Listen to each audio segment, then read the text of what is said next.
কি দেখো আমার বক্সের total surface area, total surface area যে একটা বক্সের 6টা তল, 1 2 3 4।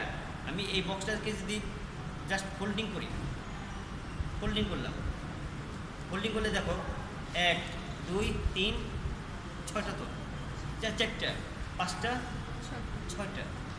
তাহলে এটাকে যদি আমি বলি যে whole surface area, whole surface area, তাহলে কি আমি এটাকে প্রথমে লেন্থে ভাগ করে নিই। দেখো করে দিলাম, তাহলে দেখো 4টা ওয়াল মিলে একটা লেন্থ পেয়ে গেলাম।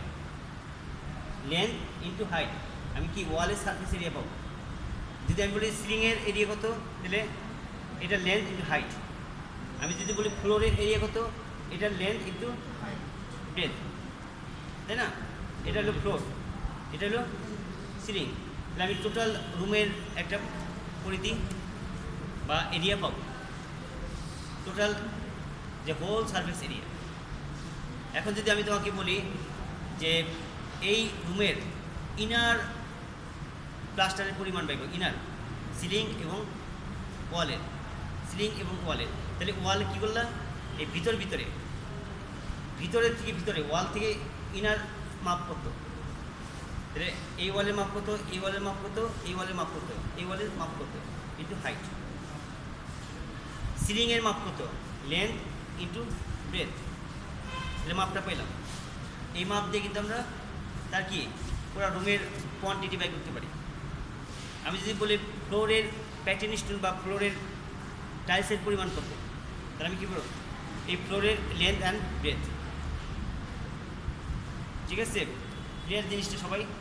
যে আমরা এখান থেকে কিন্তু অনেকগুলো সিদ্ধান্ত, এটা কি একটা বর্গক্ষেত্র থেকে শুরু, ঘনক। আমরা যখন এটাকে ঘনক বানাই,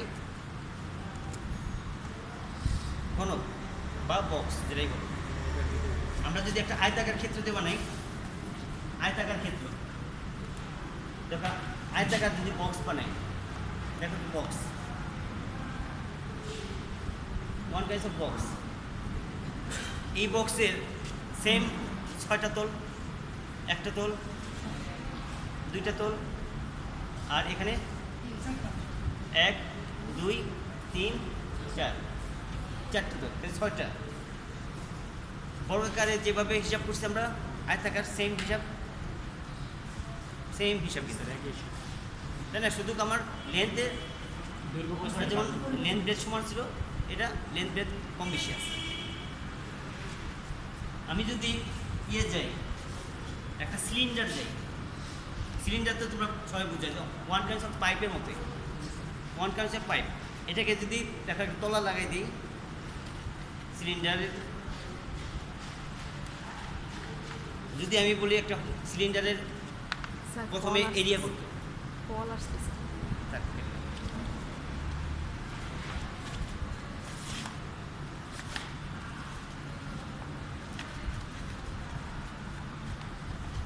দেখো একটা সিলিন্ডারের, একটা সিলিন্ডারকে ওয়ান কাইন্ড অফ পাইপ। আমি যদি বলি যে এটার এরিয়া কত, হোল সারফেস এরিয়া কত, তাহলে কি এর টোটাল পরিধি ইন্টু হাইট, এটা কি ওয়ালের এরিয়া। আর এই যে ফ্লোরটা আছে, ফ্লোর কত, πd²/4, তার এরিয়া পেলাম। তাহলে এই দুটা এরিয়া যদি যোগ করে দিই, তাহলে আমি টোটাল সারফেস এরিয়া পেতেছি। যদি আমি একটা কৌটার কথা বলি, রঙের কৌটা, তার মানে কি উপরে একটা আরেকটা কভার থাকবে, তাহলে কি bottom area into 2 plus whole wall area, সব যদি যোগ করি তাহলে কি টোটাল সারফেস এরিয়া পাবো। এটা কিন্তু এক একটা সময় এক এক রকম। অনলি যদি সিলিন্ডার হয় তাহলে কি ওয়াল অ্যান্ড বটম, আর যদি কৌটা হয় ওয়াল বটম প্লাস টপ, সবগুলির এরিয়া আমরা বের করবো। দেখো জিনিসটা গোলাকার হলেও এটা দেখো একটা আয়তাকার, আয়তাকার থেকে কিন্তু আমরা নিতে পারি। তাহলে এই যে এখান থেকে এই লেনটা কত, এটা কে বলতে পারবা? এখান থেকে এই লেনটা কত, 2πr। গুড। আমি যদি আর না দিই, ডি দেওয়া থাকে πd, আর মানে কি আমার ম্যাক্সিমাম সময় দেখা যায় আমার সিলিন্ডারের ব্যাস থাকে, ব্যাস। এখন আমাকে ওটা ব্যাসার্ধ বানিয়ে দিতে হয় অর্ধেক করে, টু পাই আর যাবো, আর যদি টি থাকে তাহলে পাই টি, আমরা বাদটা দরকার নেই।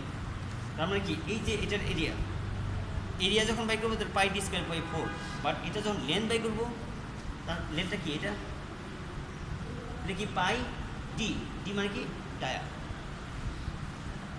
পাই ডি হলো তার লেন্থ। দেখো এই লেন্থ ইন্টু হাইট আর এটার সারফেস এরিয়া, যেটা যোগ করলে আমরা তিনটার টোটাল সারফেসটা পাবো। আবার যদি মনে করি একটা পিরামিড, পিরামিড কি একটা শীর্ষবিন্দু আছে আর নিচে একটা সারফেস এরিয়া আছে। আমি যদি এটা কি সরি কোনক যদি চিন্তা করি, কোনকে কি একটা শীর্ষবিন্দু আছে আর একটা সারফেস বটম সারফেস আছে। দেখো এই কোণ, কোণ হয়ে গেল, কোণটা কিন্তু হয়ে গেল। দেখো এর একটা সারফেস যদি হয়, দেখো আমাদের কোণের থেকে সারফেস এরিয়া এসেছে। এখন যদি আমি বলি এই কোণের টোটাল সারফেস এরিয়া কত, কী করি আমরা, এটা কোণের, তাহলে এই ওয়ালের আমার কী নিতে হবে, এরিয়া, ওয়ালের এরিয়া আর কি বৃত্তের এরিয়া, দুইটার এরিয়া যোগ করলে কি কোণের টোটাল এরিয়া। তাহলে এই এরিয়াটার সূত্রটা কি, বৃত্তকলার ক্ষেত্রফল প্লাস এই এরিয়া, তাহলে আমি কি টোটাল সারফেস এরিয়া পাবো। এটা এক একটা সময় এক একভাবে কিন্তু আসবে, এটা কিন্তু খেয়াল রাখবে।